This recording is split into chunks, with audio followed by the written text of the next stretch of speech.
Okay, I make it 2:30. Shall we prepare to begin? Are we recording? Okay. So welcome everyone to the Merton CCG governing body meeting. I don't have any apologies for absence. Sam is on the line, so she said she may be a little late. Okay, thank you. I do just have a couple of announcements before we start. So just to remind everyone, the meeting's being recorded. So can you remember to use your microphones when you're speaking? We're not expecting a fire drill. So if the alarm sounds, please leave by one of the marked exits. So that one there. There was a technical issue, so there was a delay in the papers for the governing body being uploaded to the website. They weren't uploaded till Tuesday, so I know the papers were circulated in advance, but there were some issues with the website, so I think we just need to acknowledge that. But they are now on the website, and hopefully members of the public have access to them. Thank you. We've got a part 2 meeting after the part 1, so we're going to move to room C when we conclude this meeting, and then we'll do the part 2 there. So let's proceed through the agenda. The first thing is a declaration of interest. So can I just check that the register is full and accurate, and any new statements of interest that people need to make, or anything you want to flag up to me relating to items on the agenda? No? So we're happy they're accurate. Good. So we now just need to approve the minutes of the part 1 minutes of the meeting of the governing body on 6th of March. So can we go through those, if I go through page by page. So page 1, page 2, page 3, which has commissioning intentions at the top. Next page, page 4, page 5, page 6, which is finance, page 7, page 8. So I'm assuming by the silence that people are happy with those and you're happy it's an accurate record. Yes? Good. Okay, so I'll approve those minutes. I've not had any matters arising flagged to me. Anything that I need to be made aware of that we're not covering on the agenda today? No? Okay. So let's go straight on then to the chair's update. I haven't got a written update from me, but what I did just want to talk about was the clinically led conference that we held yesterday. We had about 300 people at the Oval, a lot of them clinicians from across different organisations in South West London. So lots of clinicians, but also representatives from social care and from the voluntary sector. And it was really the next steps in us trying to set the clinical strategy for South West London. So the Clinical Senate had done a fair bit of work before the conference in narrowing down to 6 areas that we wanted to focus on. And the day was really about encouraging leadership, building relationships, and trying to agree some actions around those priority areas that really might change things for patients and for our population. And it was just a really encouraging day. There was so much energy and enthusiasm in the room. Everyone there was very engaged, and we got all sorts of ideas out relating to those priorities. So the challenge is, to be honest, is going to be taking all that forward and gathering that and focusing it in on some stuff that we can really do together better across the South West London system and really start to make a difference for our population. One thing I would flag up is that we had a presentation on the day from Dagmar and Councillor Tobin Byers, the chair of the Merton Health and Wellbeing Board. And it was just so encouraging to see them there, particularly to see Tobin there, who didn't need to come. As a local politician, coming to support what we were doing was really encouraging, and they spoke about the work that's going on in Merton relating to diabetes that we're leading through the Health and Wellbeing Board, and they talked about the importance of place in improving people's health. So it was really great to hear that, and I think it was very well received by people there, but also a really great reflection of the work we're doing together in Merton. So I just wanted to mention that. Thank you, Dagmar, for your input. I thought it was really great. That's all from me and my update, so we'll go on to James for the Managing Director update. Yeah, so I'll take the paper as read. I have reverted back to just doing a brief summary of some of the key issues in the Board Assurance Framework. So these titles, these are the risks in the Board Assurance Framework, and just where we are against them. I think that the key thing that I wanted to highlight this time round actually is in terms of what our highest risks are, so the things that make it into the BAF, they are actually things that we're talking about on governing body agendas, either this meeting or the previous meeting. So that's really good, because it kind of makes me feel that the governing body is looking at things that relate to the key risks of the organisation. So I'll take that as read. I'm happy to take any questions. On the main section, so on the general updates, probably just wanted to particularly highlight the staff survey. Now, I wouldn't say that Merton CCG staff survey is by any means perfect still. There are still some areas we want to work on, but it does represent a marked improvement from 2017. Particularly, staff feel that we're a more capable organisation now, and they would also significantly, the number of staff recommending us as a place to work pretty much doubled over the course of the last 12 months. So I think that's really positive. I think we're going in the right direction. I think obviously we will want to work with our colleagues in other CCGs in South West London on our plan for making further improvements as we share a lot of the same issues. So I'll take any questions. Julie, do you want to say something on that? Yeah, just to say that we are doing that with the team. So there's quite a lot of work going on with reviewing all of them, and ours is going to our staff forum as well, so that we get it shared with all the staff. So any questions or comments from the board, either on my brief update or James's more comprehensive one? No? Okay. Sarah, our accountable officer, is there anything you want to update on? No. The clinical conference, which was fantastic. Thank you. Okay, so let's go on to our key area of focus then, which is the local health and care plan. Josh. Thank you. Just in terms of a bit of background, so the Merton Health and Care Plan's been in development for the past 6 or 7 months or so, and it essentially forms 2 functions. One is the focus of the local collaboration between providers and commissioners in Merton, and also the borough-based deliverables of the Alliance STP. The plan's overseen by the Merton Health and Care Together board. Some of you around the table sit on that board. It's a collaborative of ourselves, local authority, and all the main providers of health and care in Merton. The version that you see in front of you is what's known as a discussion document. It's there for comment and discussion, which is what I want from you over the next half an hour or so. It will feed into a final version in the summer, which will incorporate those comments. A similar discussion is being had, by the way, at the boards of all of our partners. So a final version will incorporate those comments. It will add in additional information around other bits of work, either happening via the local delivery unit in areas like planned care and urgent and emergency care, and also South West London pieces of work, and include a more thorough assessment of the impact these bits of work will have on sustainability of the systems. You'll be able to see it all in one place. So your comments today are going to be really valuable for that process. So if I go through the document, and also apologies for, I know there's a few of you where this will be the umpteenth time you've seen this in a relatively short period of time, but I also know that some of you won't have seen it in this format before. The first page I'd just like to draw attention to is page 4 of the document, page 25 in the pack, around the vision.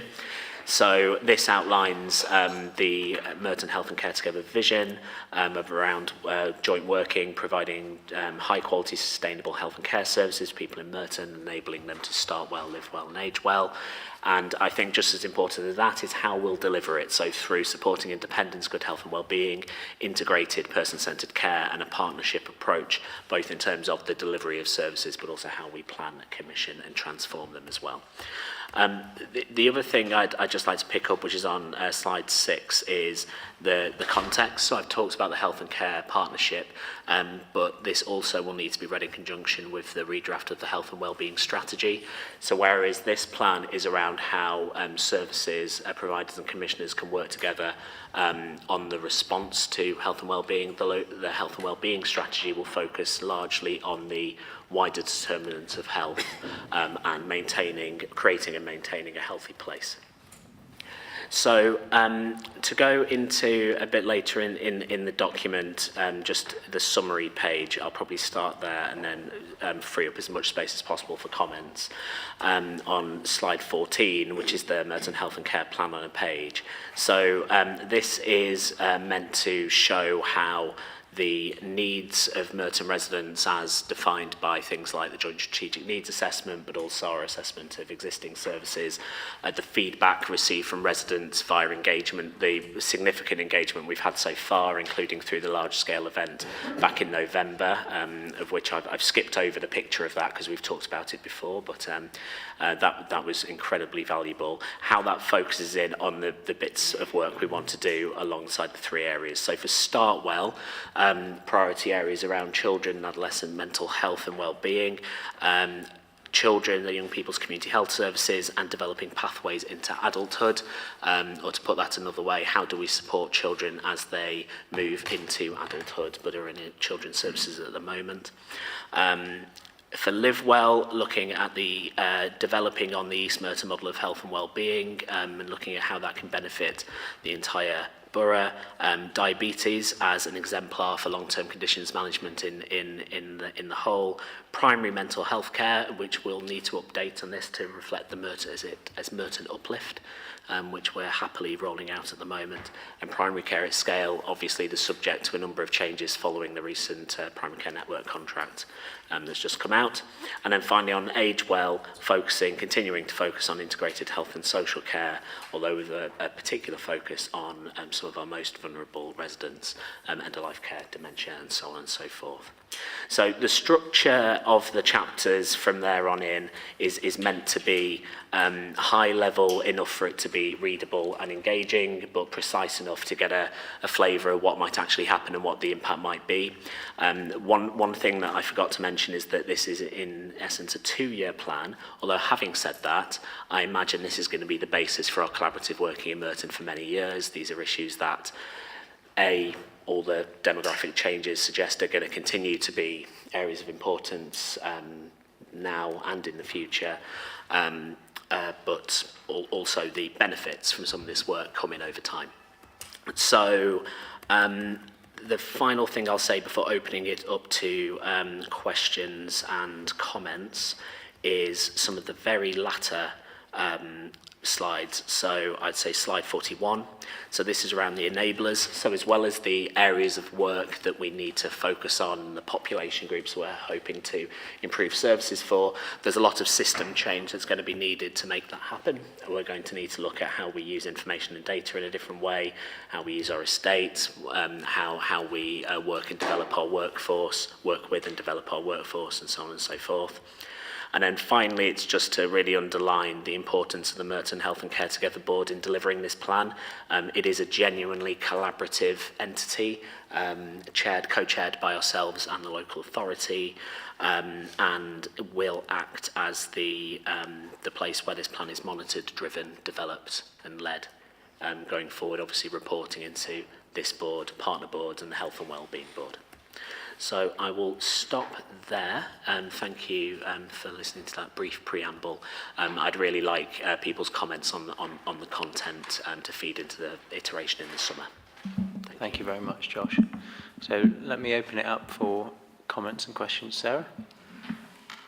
So I've seen a few now. This one's a really good one. I really like this. I think it's a really good piece of work, and I particularly like, you know what I'm going to say, I particularly like what will the impact be and who are we trying to help, and I particularly like it when we've got some specifics in there that we can actually sort of hang on to around some of the outcomes. So I think any more that we can do to kind of build on that, I think would be really good, and I think that's really positive. I'll say what I've said before to you, Josh. I think that the only thing that I think it looks a bit like an add-on is the acute transformation at the end, and that we need to just think of a way of sort of feeding it in through the rest of the plan, so it's not, we're doing all this wonderful stuff, and by the way, we've got hospitals as well. So I just think it's how do we kind of build that into the whole plan, but I think it's really good and well done to everyone and all the hard work that's happened in Merton on this. So, Sam? Thanks very much. Yes, I thought it was really good as well.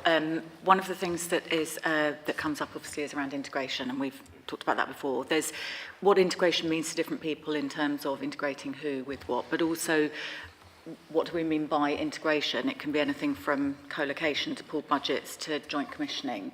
So around, for example, the children and young people's, is that about joint commissioning, reorganising services around schools and children's centres. You know, it's around just being able to kind of see some of that detail.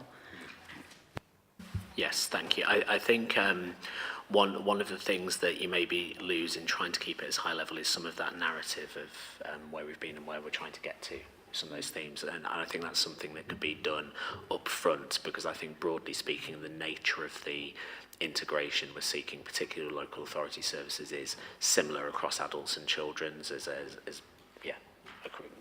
towards the more integrated end of the spectrum you're talking about. Claire. I think this is a fantastic document. It's really well presented, so great stuff. A couple of points.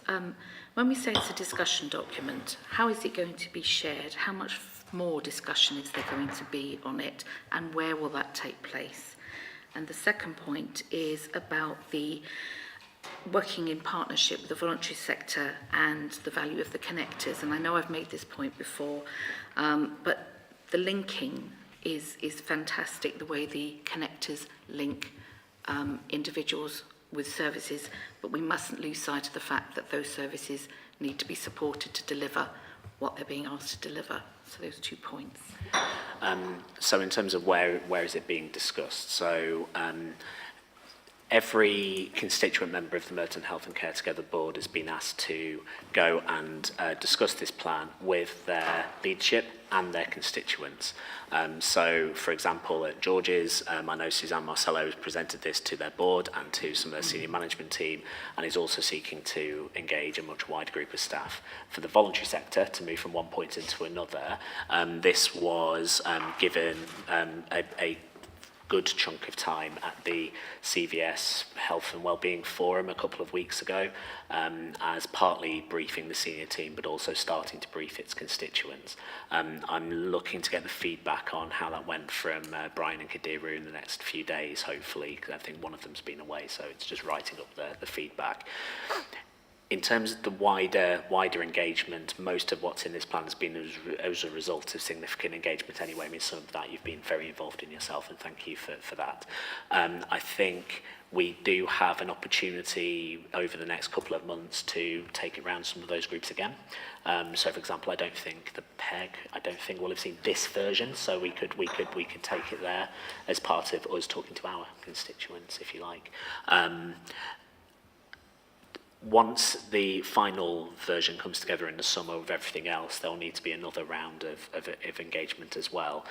One of the things we've been discussing at the Merton Health and Care Together board, and I think a first stab at that is going to come to the next meeting, is how do we approach engagement and co-production as a joint board on an ongoing basis. There's a particular process to pull all this together that's aligned across South West London, but as we continue and bring together our planning and transformation into one place, rather than all constituents doing their separate strands of integration on a common plan, ideally the common plan is born of common consultation and engagement. So that's the idea. It takes quite a lot of time to get there, and to make something that has all the nuances of all the various partners whilst being efficient, I guess. Andrew, go on. Can you just clarify, is the 30% reduction in due to the use of the services such as the social prescribing, is that a national figure? Which page are you Where referring you talked to? about a reduction. Social prescribing. GP. Yeah. Yeah. Is that a national figure? No, it's not, but I'll hand over to Mohan, who'll be able to give more detail. So we're looking at page 32. So the 30% reduction in GP services was the number of patients seen by their GP, how much it reduced as a result of social prescribing, and also reduced A&E admissions as well. So it's not a national figure, but it's just for Merton.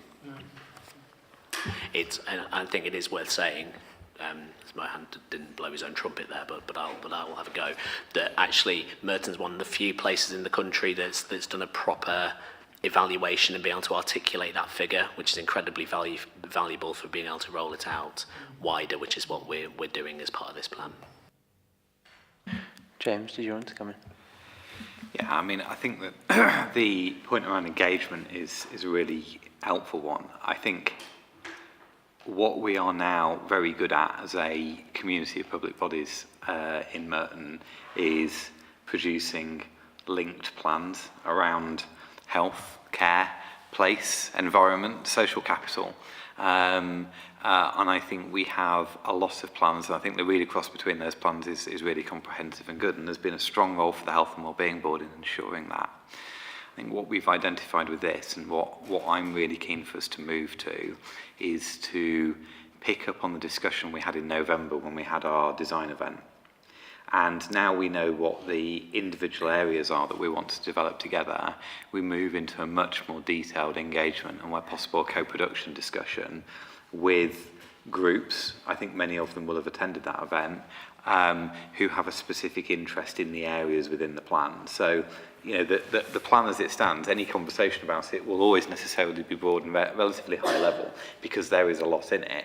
The really interesting discussion is now the one where you get down into the level of detail, and what we've said is we want to go and have that conversation, you know, identify those groups and go and have that conversation in that detail in terms of you know, what in practical terms would they like to see happen differently and how we're going to make that happen. David, go on. Yes, like others, I think it's really good to have the plan set out so there's clarity in terms of, so, you know, the what are we trying to do? So I think that's really positive. I've just spent nearly an hour with Josh, so we were just chatting around this, and I think my question, and it's not a criticism because it's the next piece of work that needs to be done, strong on the what, actually it's the how. So having that implementation now over a period of years, so we've got that sort of roadmap which sets out, if this is what we're trying to do, what are the practical things that need to be put in place to actually turn what is a very good plan into reality. And it does, of course, link into probably the next item around, well, what happens about the future around place committees, primary care networks, and all of that sort of stuff that's around as well. But having that clarity as a next iteration of this, I think is really important. So that was one issue. The other one that I think, you know, we touched on, and it is raised then, is in terms of then how is there's a chart in here, isn't it, in terms of the Merton Health and Care Board, but what's the governance around some of this? So how is that going to work? How does that link into NHS governance, local authority governance, and other things? I think that's really important. And I guess the other issue, I mean, speaking from experience of trying to do some of this in other places, to actually get to this takes a lot of personal time and also commitment, not just from people around, you know, in the CCG, but from local authority colleagues and others.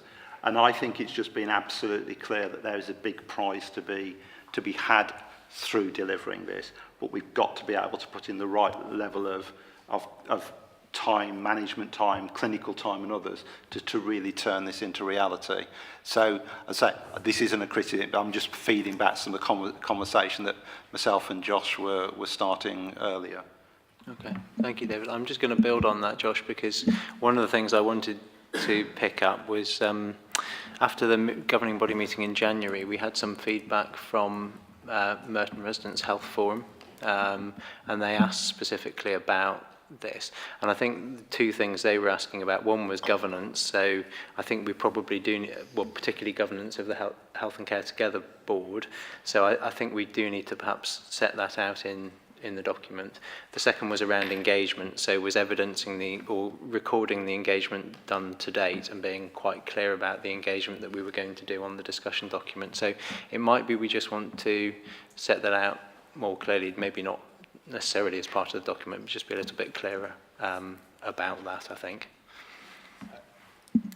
So just building on that, Andrew, I think in some senses, the answer to the question about the roadmap and the implementation plan might be to describe the governance rather than to set out the roadmap and the implementation plan in too much detail, because we've now got a programme structure operating below MHCT, we've got a programme director, and we're using that as the place that we do the detailed programme governance. I think a high-level implementation plan in here with some year-one priorities, you know, is something we can take forward. But then actually I think what boards, including the CCG, governing body should be looking for us to do is to give assurance about the fact that we've got the capacity and capability to take this forward, because I suspect that it would be my aspiration that what goes round is never all that much longer than what's here. But we have to, at the same time, I agree, give that assurance that we've got a mechanism in place to actually get this delivered, which is MHCT. Can I add to that? So I think in the next draft, without adding pages and pages on it, I think something that shows in an image how it links into governing bodies, health and wellbeing boards, things like that. I've tried to describe it in the slides here, but it's probably a little bit too high level. But I think that helps with people's assurance about where it's being overseen, who's involved, and so on. Yeah, so that's easily done. Sam? Yeah, I just wanted to pick up on something that James said about engaging with particular groups of patients and interested parties in the community, is that's often where you will find your way into the voluntary sector support that people will be accessing as well. And being able to describe all of that in terms of social impact and social value is a really important part of this picture.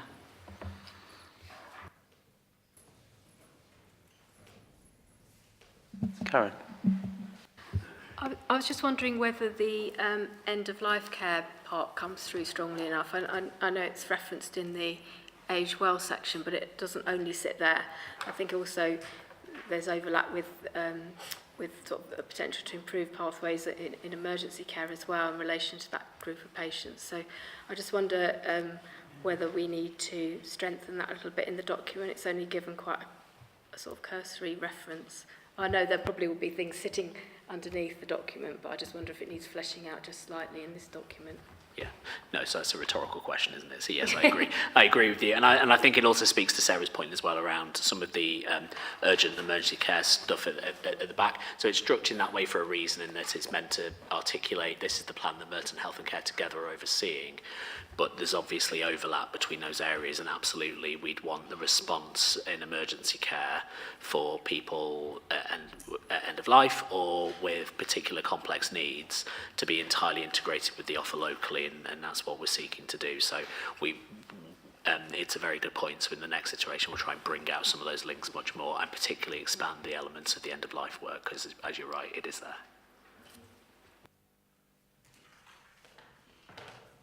Okay, thank you, Josh. So hopefully that was some helpful feedback. I think the consensus view is it's a really nice document and sets out really quite clearly what we're trying to achieve. And for me, it's quite encouraging that a lot of the stuff in there I recognise, and I know we're already on the way to delivering. So that feels really grounded to me, which is encouraging. Thank you. Okay, let's go on then to section 5.1. So moving forward together. That would be me then. Right, so this is for information and for discussion, but we're not asking for any decisions on this at the moment because this is right at the beginning of a process for us. So just moving to the sort of first slide there around moving forward together is that there's a number of changes happening in the NHS and wider than the NHS. And we've been working together across South West London with the CCGs for 2 years now, I think, probably in quite a close working relationship, and we already work in a kind of at scale where necessary type model for South West London. But there are some additional things that have happened, including long-term plan coming along saying that we need to make a significant amount of management cost reductions, and that there's an expectation of 1 CCG per STP area.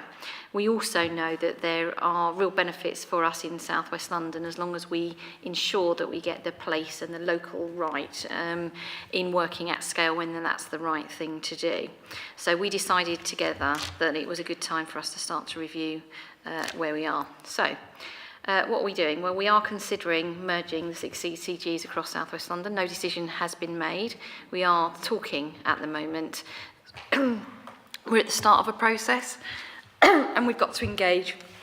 Sorry, something's gone down the wrong way. I'll just choke. Okay, so we're going to be talking to people, and there is a formal process that we're going to need to follow. I'm not going to drink that because I think it was that caused it. There is a formal process, and actually last week or the week before, thank you. can see non-clinician in the room rushing to help That's you. all right, I was going to say. Yeah, thanks, Doc. Choking. So there is a formal process, and I don't know if it was last week or the week before, they issued national guidance on this about what was the process that we needed to follow. So we are together with the leadership of the chairs and my senior management team and the governing bodies wanting to work together to see how do we make sure this works for us, but also how do we make sure the local in particular is right and we get that right going forward. So our approach is one where we have identified a number of areas that are really important to us. So one is clinical leadership, because CCGs have been really successful in getting clinical leadership right down at the patient level. And what we need to do is make sure that in anything that we do, we retain that, but actually enhance it if we can. And we also need to make sure the patient remains at the heart of everything that we do. So we are committed in South West London to making sure that the local accountability is really clear in any of this, and that we actually look at delegation as much as we can down to a local place level, which for us is at borough level. So we're now in the process of just starting to engage. So we've already met with the LMCs for Surrey and Sussex and London to talk about this. And we have written to local authorities and our providers to tell them that this is what we're doing. And there's been a number of discussions with our membership, our GP members, and we are also engaging with Healthwatch and others around what we need to do.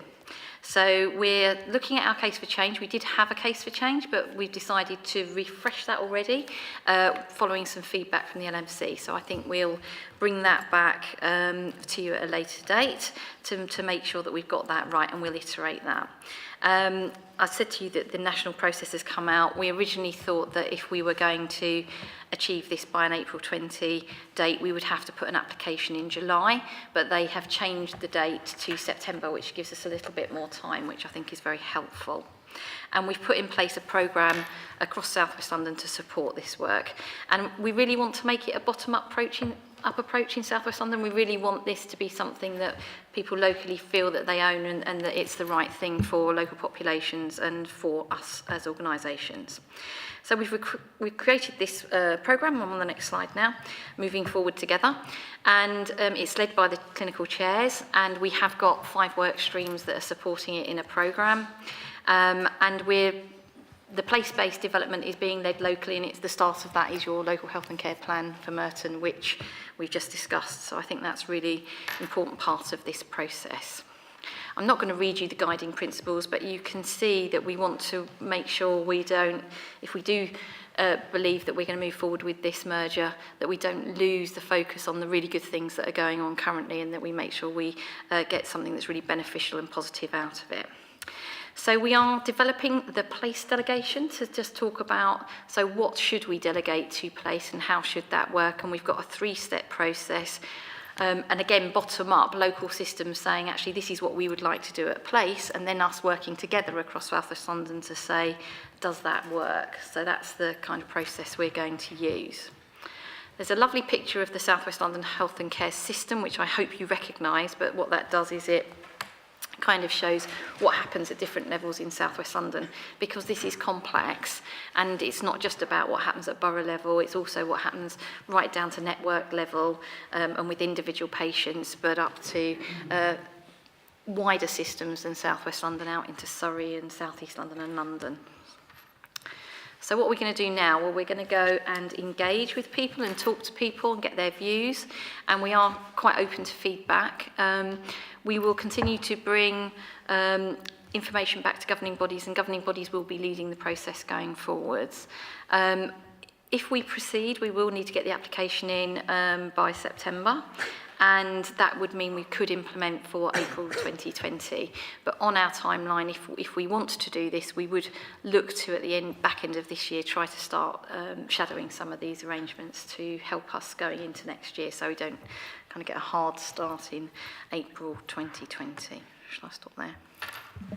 Thank you, Sarah. I thought that was very helpful. Let me just give a quick view as well as one of the chairs involved in the Moving Forward Together programme. I mean, from my perspective, I think we should embraced the challenge to save 20% from running costs to put into frontline services, because instinctively that seems a good thing to do. I think the chairs are particularly concerned to make sure that the 20% is taken out of things that we don't think are critical to achieving transformation, particularly local place-based transformation, and are particularly concerned to make sure that in the changes we, if anything, enhance local decision making. And all the conversations we've had and all the things we've looked at, I believe, do that. I thought the meeting with the LMCs was actually really helpful. I thought they presented some helpful challenge to us. There was a good challenge around the case for change, which I do think we need to articulate a bit better, and we've recognised that. One of the things we said coming out of that meeting was we needed to work with them looking at the functions, because one of the key things that's going on is the functional review, which is what functions do we think should sit at South West London level, what functions do we think should perhaps sit across, for example, Merton Wandsworth, what should sit at local place level, and that's a really critical element of the thinking and the planning together. We also said then that we would model what would happen if you tried to take 20% running cost saving out of 6 individual CCGs versus a single merge CCG, and what impact that would have on the functions. So would that make it more likely for you to deliver the functions you thought you needed at the right level, or would it actually impede that? I mean, instinctively, the view is that if you try and take 20% out of 6 individual CCGs, it will impact your ability to deliver on really critical functions. But I think we need to prove that. And they did present some really helpful challenge about the engagement with our members as well, because we are a membership organisation, so our GP practices really need to understand the case for change, and ultimately they're going to be involved in the decision. So we wanted to make sure that we really had the support of member practices for any changes that we make. So I thought, Marek, that was really helpful when we met with the LMCs, and we're going to continue to have dialogue about that. So shall I open it up for questions, comments? Dagmar. Hi, I've got 2 sort of questions. One is in terms of being really clever as a system, to really think what we can even push up at London level. Because as you said, we want to be really exact at what functions are best delivered at what level. And actually, when we're starting to think big, some of the stuff, standardization blueprinting, can actually be done at London level, which would give us then more capacity and capability free to do local stuff. So for me, taking that into consideration, really important. The other one is learning from others, because we are obviously only one of the London systems, and that we galvanize as much nosing around so that we steal all the good ideas. So we do have all the good ideas in South West London, I should say that first of all. Yeah, I think that's absolutely right. There is a lot of work going on across London at the moment, particularly now that we've got the new regional director in with his team. They are starting to work on the, with us, not on their own, on the vision for London, and we will be bringing discussions out to CCGs about the vision and how we might feed into that, and we are part of various London groups, so I think that's absolutely right, and I'm sure we will do that. On this process, just to be clear that at the moment, out South West London, South East London, North West London, and I think North East London as well now, are all looking to do this by April 2020. Whether or not we'll all get there, I don't know, but that's moved on. It started off with just South East and South West, and now North West and North East are. Because of the extension, I think, of the application deadline, it means that people are saying, oh, actually, we think we might be able to do it for April 2020. So some of them are starting to think about that now as well. Andy? Hi, thank you. Do we have any, we're one of the constituent, obviously, CCGs in South West London. Is there any risk that one of those CCGs won't take part in this process? And what would be the mitigations if anyone was to decide to make that decision? So that is always going to be a risk, because somebody described it as some of the voting structures that we have a bit Brexit. You know, we just don't quite know what we're going to get, and that may happen. And I think we'll need to work through that together around how we would do that. And I would not like to think about what that means until we've actually got there. I think at the moment, the 6 governing bodies have all committed that we want to get there, and we need to work with our members and others to get us towards that. And there may be an implication, I mean, the regulators may have a view about a single small CCG being on its own and whether or not that would work. And we'd have to look at what the mitigations could be for that if we get there. But I'd like to propose that we are going to get there and that we're going to work with our membership to get to the right answer. And to make it work for the membership, I mean, that's the most important thing. No, yeah. So, I mean, I echo Andrew's question, and I think what it really underlines is the need to engage with the membership, so that the membership has complete buy-in on this. Ultimately, being a membership organisation, the choice, I mean, it will be a choice, the choice of moving to merger with other CCGs will require the membership to approve that. So I think it's a really interesting time. I was really enthused by yesterday's conference, which I think actually reflects the fact that there is probably a good role for South West London level work, which is likely to impress our colleagues. I think if they see that there is stuff that can be done effectively that will be helpful for patients and for the people that they look after, that's going to be a really good incentive to move forward with this. But this is where it comes down to. It's regular engagement and communication which is effective.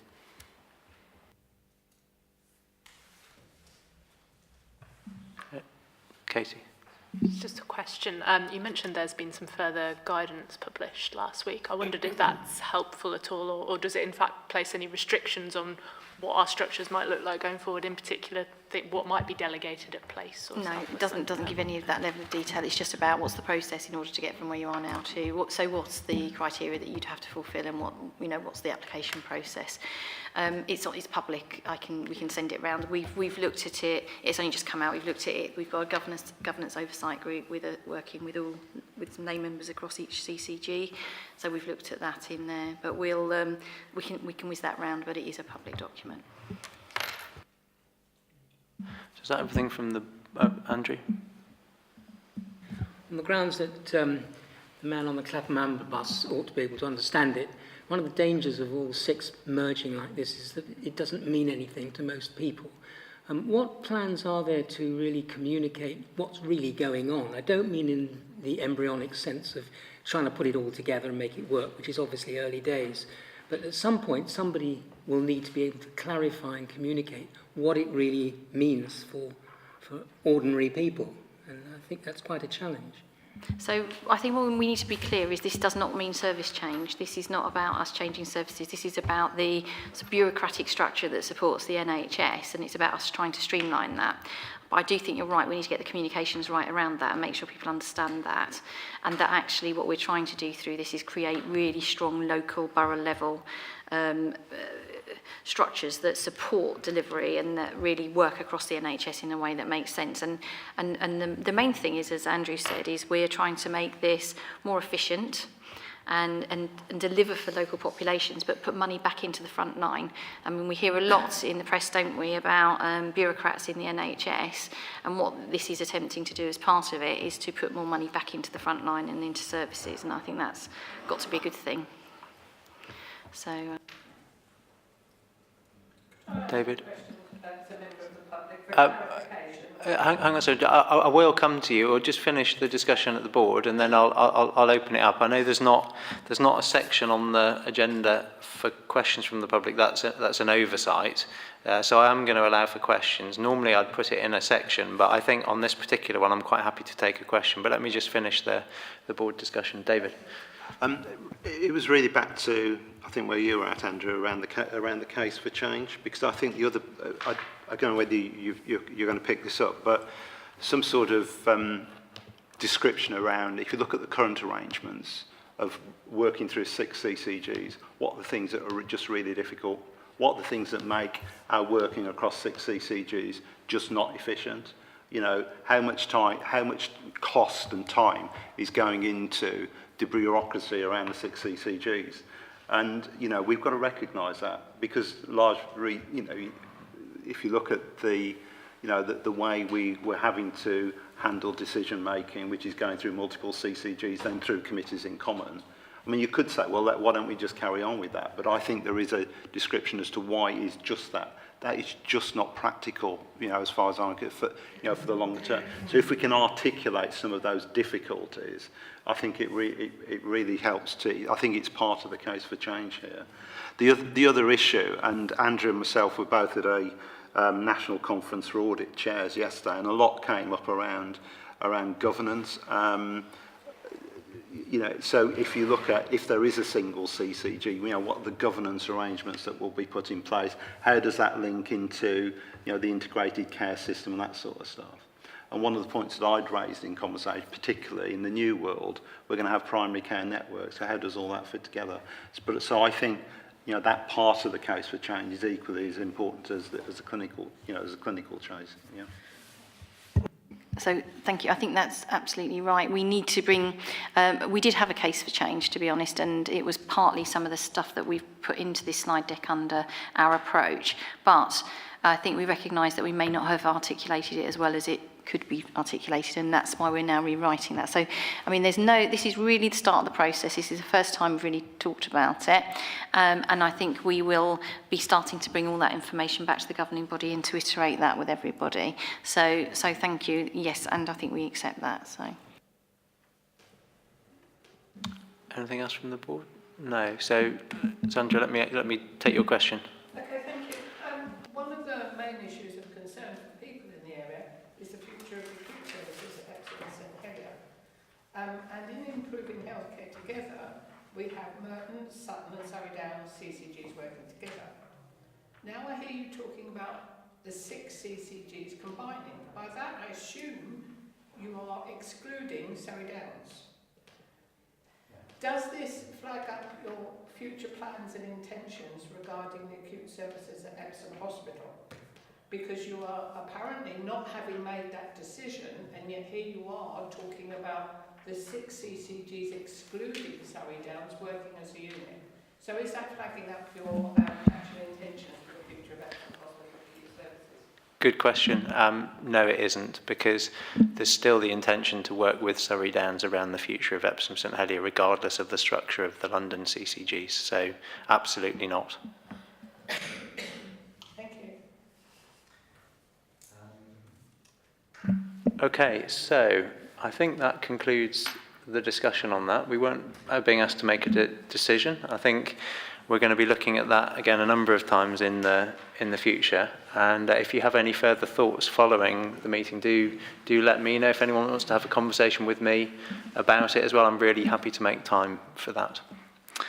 Thank you very much, Sarah. So, going on then to 1920 planning. Neil.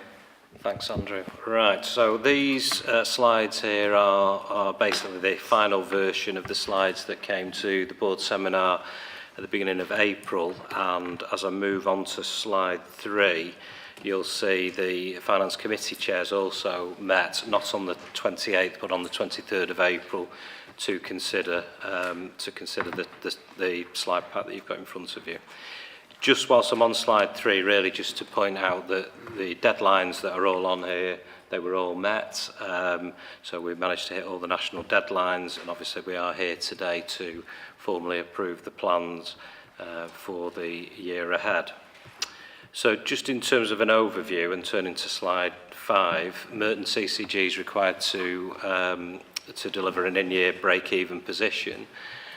Just in terms of the approach that we're taking this year, so a lot of our acute contracts now will be based around some sort of new working arrangements that we've now got in place.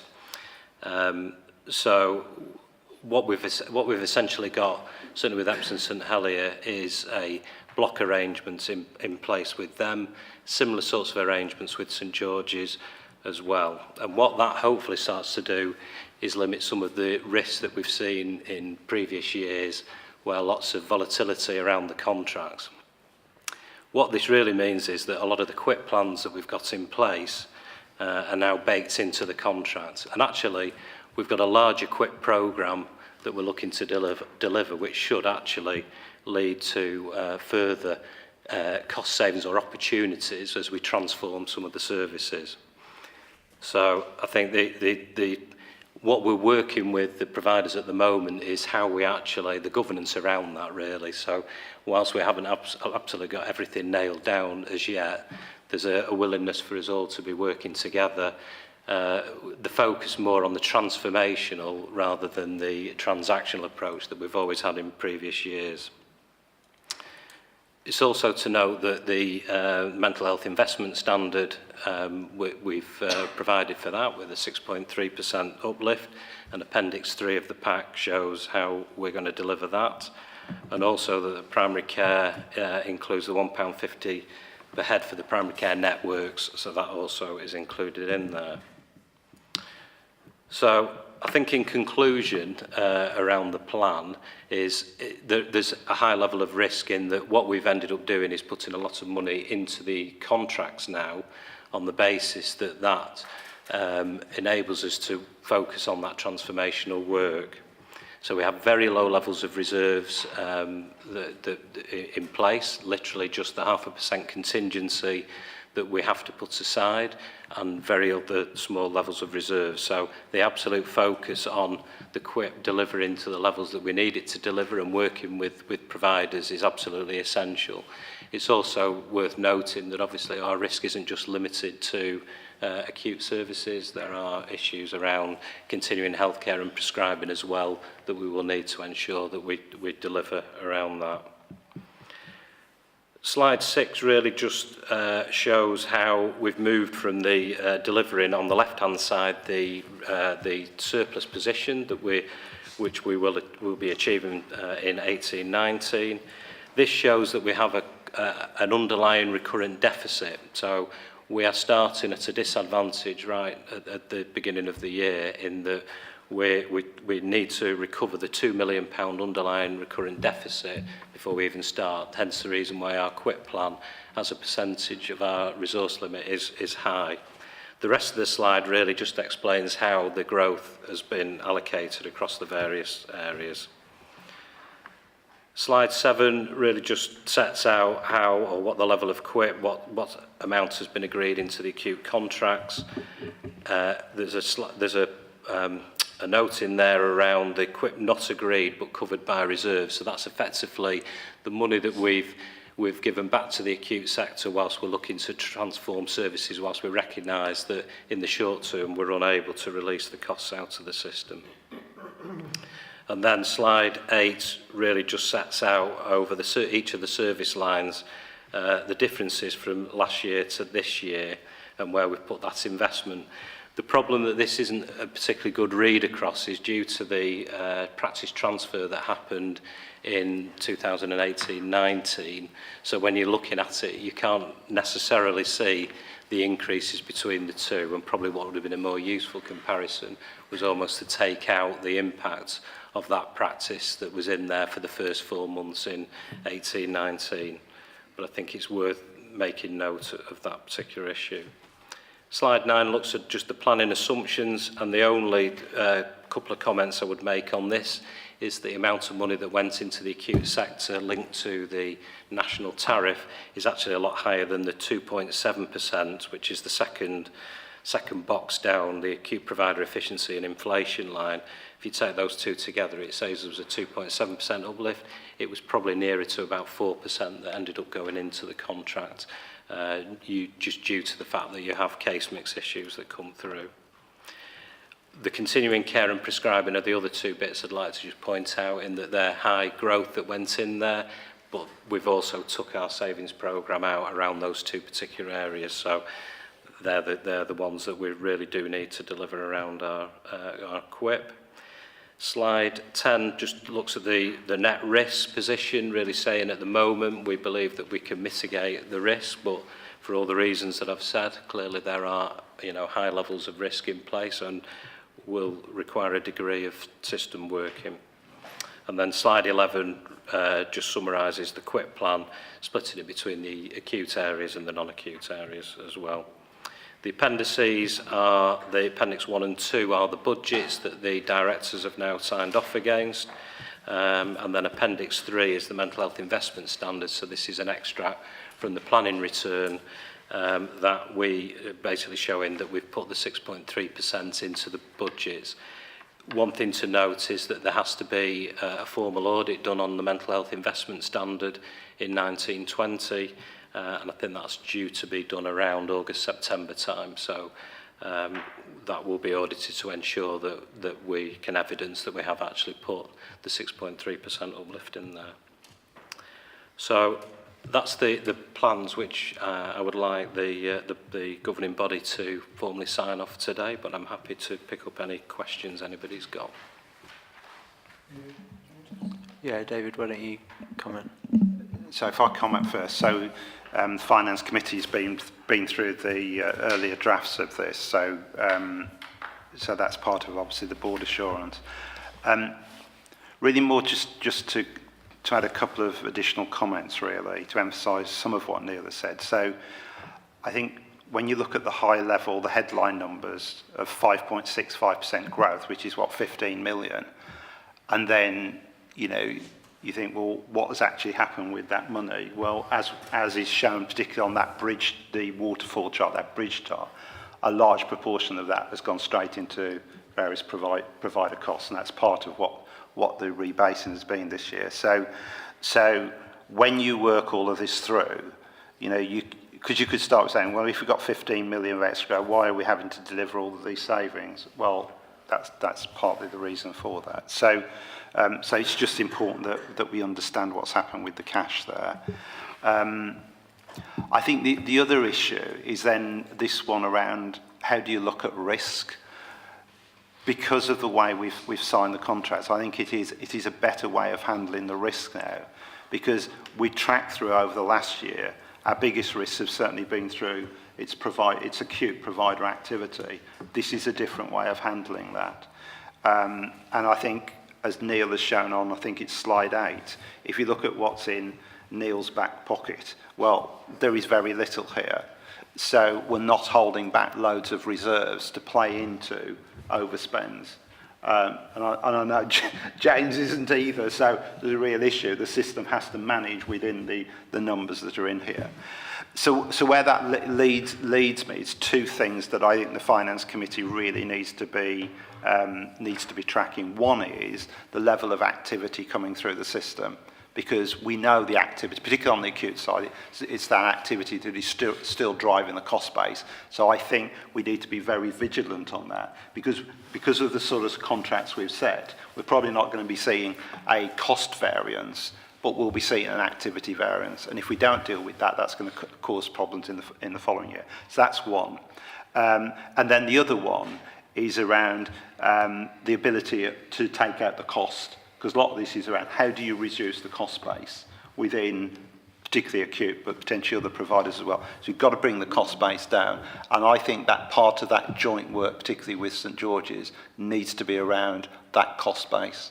And we need to make sure that we've got the systems in place jointly with the trust to actually track that out. And if we're not able to take the cost out, then we need to understand why and what are the activities around that. So I think that's slightly two things which are slightly different from what the Finance Committee has looked at. Clearly we need to look at what the overall position is. We can do that. But I think as we go forward, it's looking at, as I say, the activity, looking at the overall reduction in the cost base, and then what's our level of risk in that.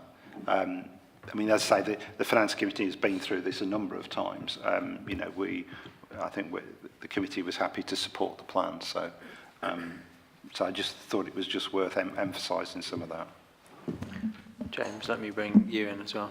Just to build on that, so just so people are aware, the sort of process that we've gone through here is what we've done across all of South West London. So all the contracts, they're all slightly different, but they're all much of a muchness. And David's right, there has to now move to a much more of a focus around cost reduction and managing the activity in a different way rather than doing it by invoice. such that we do manage it to get to next year in a better position, and that's got to be the revised focus. So I'll back up all that David said. I think the couple of extra bits that are worth adding to that, though, are we are starting to work together across providers and commissioners differently, both locally and within the South West London system. So we're changing the dialogue we're having certainly on the financial sort of regime, and we're doing that the same through Chief Exec. So there is an expectation that South West London balances. So we're only one part of that within Merton, but we'll need to manage that pressure across South West London, and obviously there's an expectation that London as a system balances, and the message is coming out quite strongly. If you've got all the money, you're going to have to manage it locally. So there is going to be, and it sits sort of outside our statutory responsibility, there is some pressure on us to how we manage as a system, both within South West London and then across London. So that's something that we're well aware of. We're working about how we manage that locally within the finance and Chief Exec community with the providers, and clearly those dialogues are going across London as well. So just to be aware that we are in a sort of transitional period now of how we need to work, but what we do need to keep focus on is exactly the things that David's focused on, which is managing the activity and focusing on real cost reduction as opposed to chasing invoices and activity around the system. Josh, were you coming in to follow that? Yeah, Hexagon. Yeah, so just on two elements. So the first element around sort of the governance and reporting against the plan, acknowledging the overlap between the commissioner savings and QIP and provider side cost reduction. So we've been knocking about some versions of the governance around the QIP plans that we drive and the cost improvement plans that the providers look at. There's obviously some sensible separate governance there because, you know, so for example, if St George's want to make a saving on a bit of kit, that's not necessarily a transformational thing, but where there are savings being driven by transformation, they do feed into one of three groups, which is either the Emergency Care Delivery Board, the Plan Care Delivery Board, or the Merton Health and Care Together Board, and there are representatives from George's on all of those things. We've been doing a piece of work to look at, to almost translate our QIP schemes and commissioning intentions, which are financially being calculated based on activity times tariff, to look at instead activity times cost within the trust and see if those things translate or not. The good thing is we do have a certain level of alignment between the transformational aspects of the trust's cost improvement plan and our QIP plan, and we think that some of our schemes are, well, the majority of our schemes are of big enough impact to enable some of that to happen.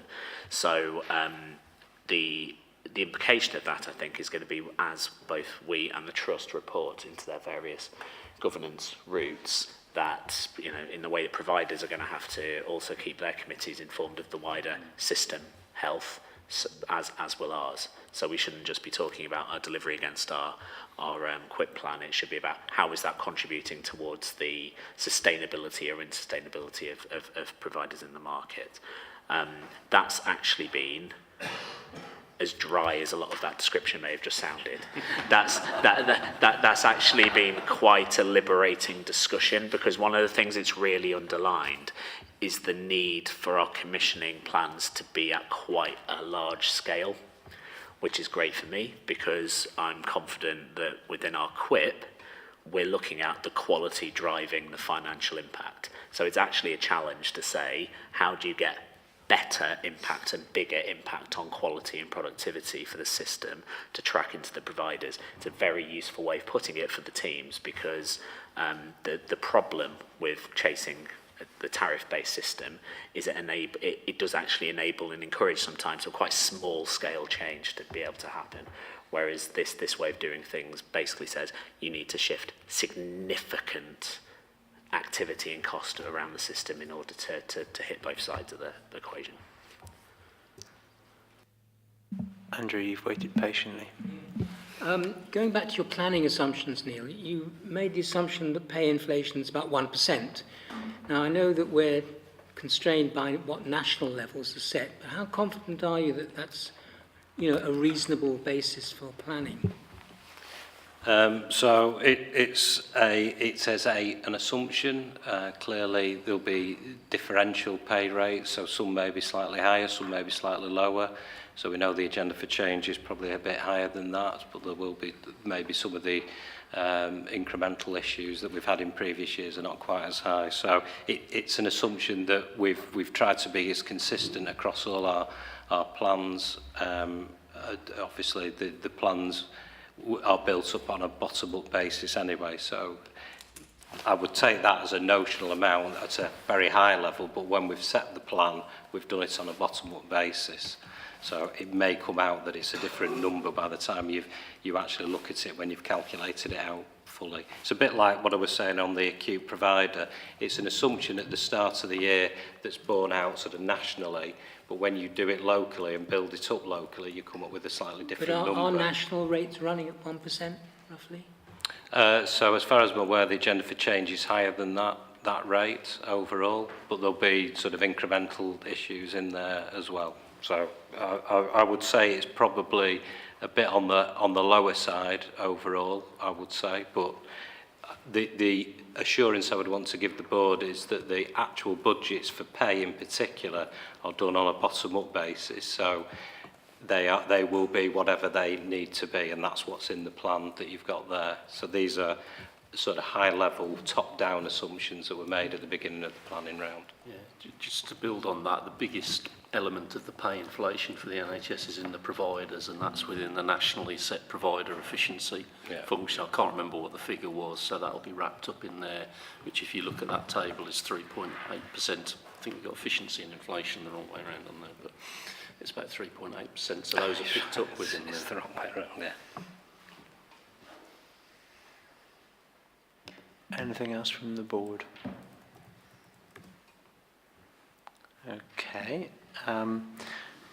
Sandra, do you want to ask your question before we approve just another point of clarification, please. You're talking about the cost of acute care.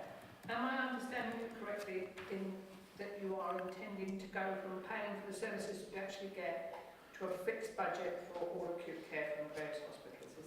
Is that what you're saying you're going to do? No. Yeah. Not as such. So we've set a baseline which is based on the national tariff and what we've been paying previously.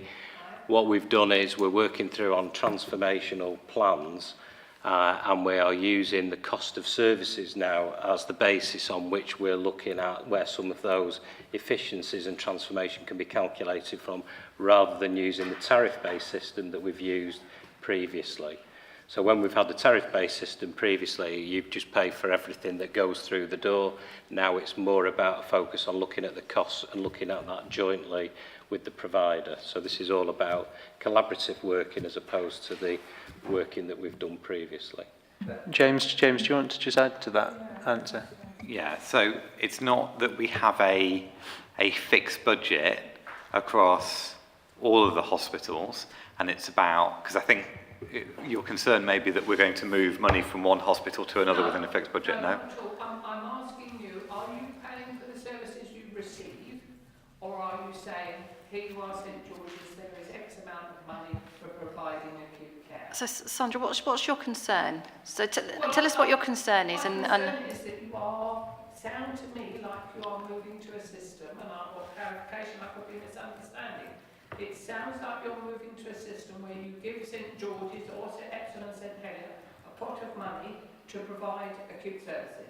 Is that what you're saying or not? So what we've done is we've worked with the providers to identify what the costs are of those services, and that's and also including growth and so changes and any transformation, and then we have agreed with them a pot of money that they then think is the right pot of money to deliver their services, and that's what we're doing, and that is different.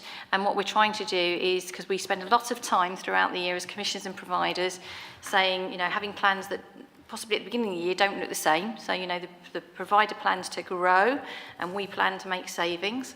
And what we're trying to do is plan together to say, actually, we think this will grow, this we can make savings in, and we'll do that together. And then we've planned forward together for the year. So we won't spend the year having as you said, some money in our back pockets, waiting for them to spend a bit more, and then we might give them a bit more. We're saying at the beginning of the year, this is all the money we have, this is the right amount of money that you should receive for the year, and we've agreed that with them, and that's what we've done this year. It's a fixed budget. It's still, there's still some risk management around that, but yes, we've agreed what we think the total amount should be for the year, and they have agreed that as well. And you don't have any or much in reserve. So that's right.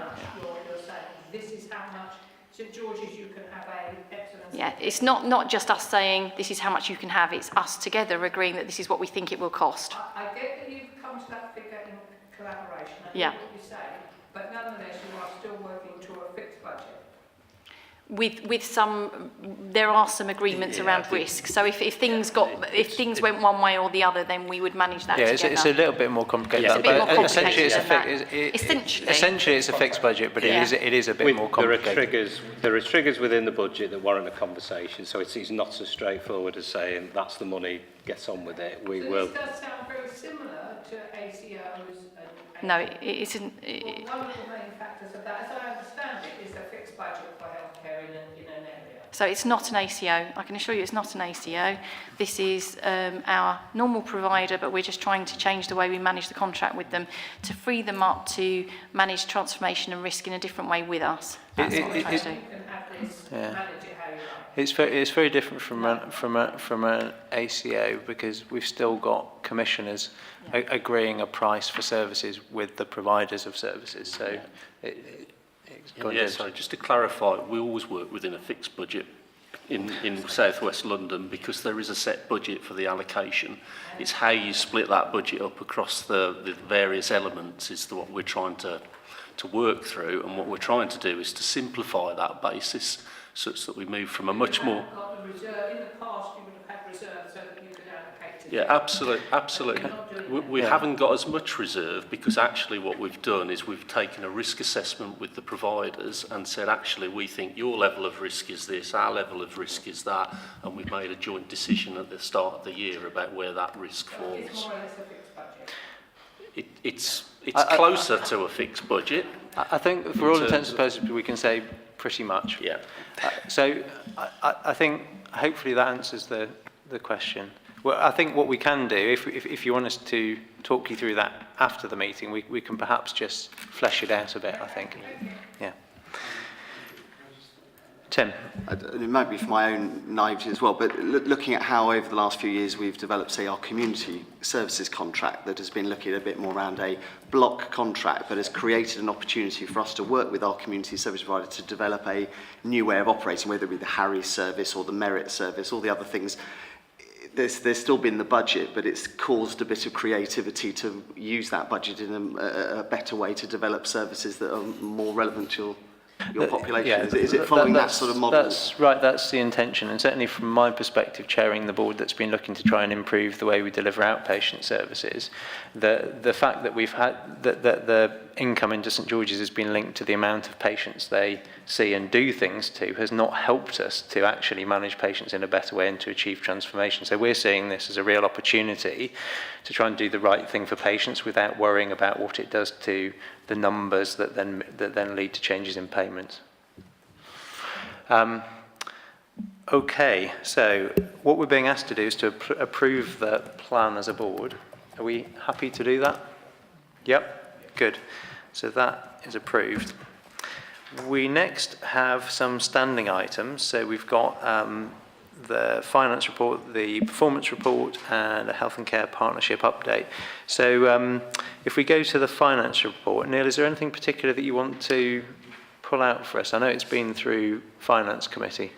Yeah, so nothing in particular. It's really just been brought for information in the sense that we've got the auditors in now doing the year-end audit.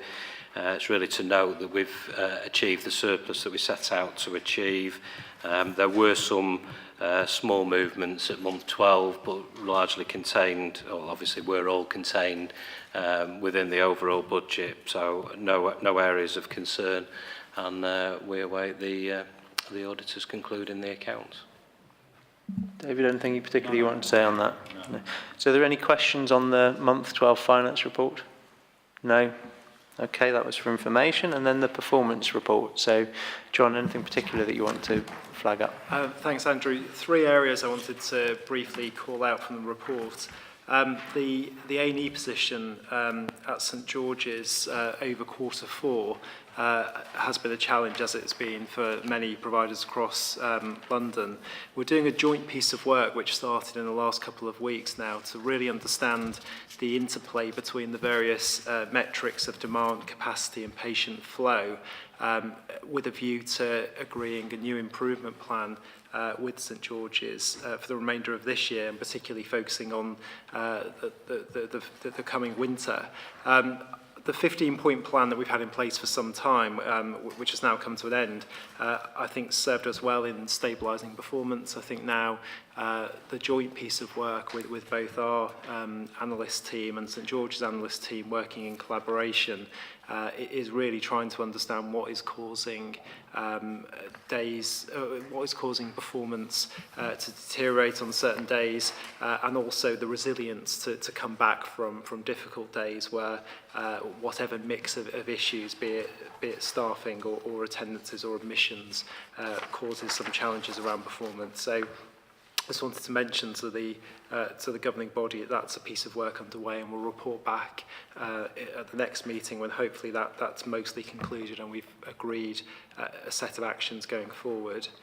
The second point to pick up is the RTT position. So St George's began reporting RTT performance from January. The February position, which we now have validated, is slightly ahead of where they plan to be.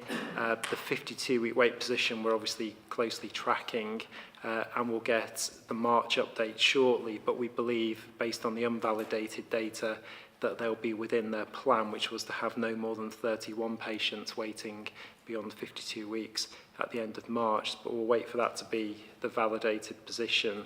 But overall, we obviously went through a long assurance process around RTT re-reporting, which was completed earlier in the year, but the performance is tracking marginally ahead of what we planned, which is very encouraging. And the third thing to mention is that in terms of a forward look for this year, we're now generating delivery plans against a few key areas, and those are areas either where national targets have increased since last year, or areas where targets are new that we didn't deliver against last year. So they're particularly around the annual health checks for patients with LD or SMI, the A&E position, which we already mentioned, and the personal health budget position. So again, through our various performance meetings, our Integrated Governance Quality Committee will share those delivery plans, but very much we're looking to get on the front foot around those areas where there is some degree of uncertainty for whatever reason, be it historic underperformance or their new target areas that we haven't particularly focused on before, that we'll be doing that forward view about what actions we need to agree with commissioning colleagues, primary care colleagues, quality, and also the various providers of those services. So I'll pause there for any questions. Any questions on the performance report? I know some of us have seen this at the Integrated Governance and Quality Committee, so I know we've had an opportunity to ask some questions there. Anything, though, other members of the board want to ask or flag up? No? Okay. Thank you, John. So that was for information. The next thing for information is the South West London Health and Care Partnership update. So I'm going to take it as read, but I was just one piece that I wanted to highlight because it's just so exciting, which is the Jobs That Care. So the HR directors have been working together across South West London, from the providers and with our team who are leading on the workforce work, and they are doing a programme to encourage young people to choose to come and work in the health and care system across South West London. And the things that are quite exciting about this is we're trying to do it differently. So there's a play in which they go out and talk to children in schools, but also we have a board game, Jobs That Care, which I have been assured is copyright, and we will sell if we can, so that we can put more money back into the NHS. But we we are doing something very different. We want to encourage young people to come and work in the NHS and in the care sector. And I think sometimes there's a lack of understanding about what the opportunities are, because we have roles, you know, from administrative roles within hospitals that are non-qualified, to healthcare and, you know, doctors, nurses and all those things as well. So we want to encourage as many local people, young people in South West London to come into these professions. So I just thought that was quite exciting, and you'd want to know about that. And I think my team would love to come and play the game with you. I think if you haven't seen it, it's definitely worth a look. Thank you, Sarah. Any questions for Sarah on the report? No? Good, so that was for information, and then we've just got for note, I believe, the summarised minutes of the Finance Committee and Common, the Integrated Governance and Quality Committee, and the Collaborative and Decision-Making Committees. Did board members have any questions that they wanted to raise in relation to those? No, they were really just on there for noting. Okay. So that concludes all the business on the agenda. Were there any questions that arose from items on the agenda that we haven't had an opportunity to deal with? Sandra? Okay, a couple of things really. After having discussed the fixed budgets, it became apparent in conversations that St George's is having a great deal of problem meeting the requirements for acute services, and that you're not quite clear why they're having those problems, and that needs investigating.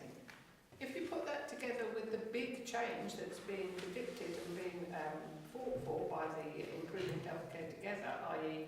removing one or both of the acute services at Epsom and St Helier, I don't understand how you feel that you can look forward and predict how much you need to spend with St George's to provide sufficient acute care.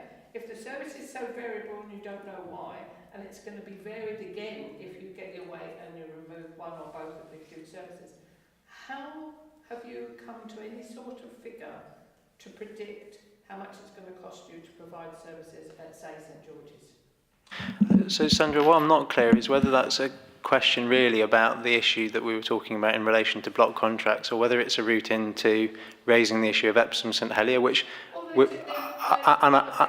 And I think it's probably the latter. I think we acknowledge that there's ongoing work on the Epsom St Helier issue, and we know that's particularly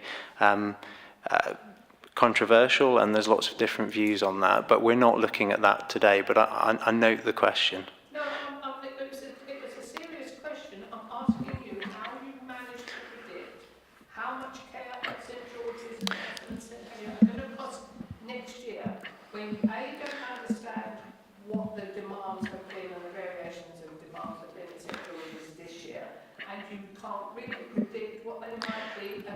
So Sandra, the team could have a go at answering that, but it's actually, the answer is very complicated in terms of how we budget for services in the NHS. I don't actually propose the board tries to give an answer to that now, but I mean, as I said on your previous question, if you want one of the team to, outside of the meeting, have a conversation with you to help understand the way we do planning, I'm really happy to sort that out. Sarah, go on. Can I just say, and we do know those things. We know what growth was last year. We know what we're predicting for next year. And actually, we understand what's happened over the last 10 to 15 years. So we base our predictions on a lot of that. So, and I'm sure we can explain the detail to you, but we won't do it now. But I just wanted to assure you that we're not making plans based on nothing. We absolutely understand. We have lots and lots of data and information in the NHS, and it's agreed with the providers that that's what we're expecting to happen next year. Okay. Look, I'm going to draw that to a close. I've not been notified of any other business. We've got the date of the next meeting is Wednesday, the 3rd of July, and that's back here at the Chaucer Centre. So I'm going to bring the meeting to a close. That's the end of our Part 1 governing body meeting. We do have then a few things we need to deal with in the Part 2, but that's in a different room. So we're going to close the meeting here, and then you can have a quick chance to grab some refreshments, and we'll move into room C. Thank you.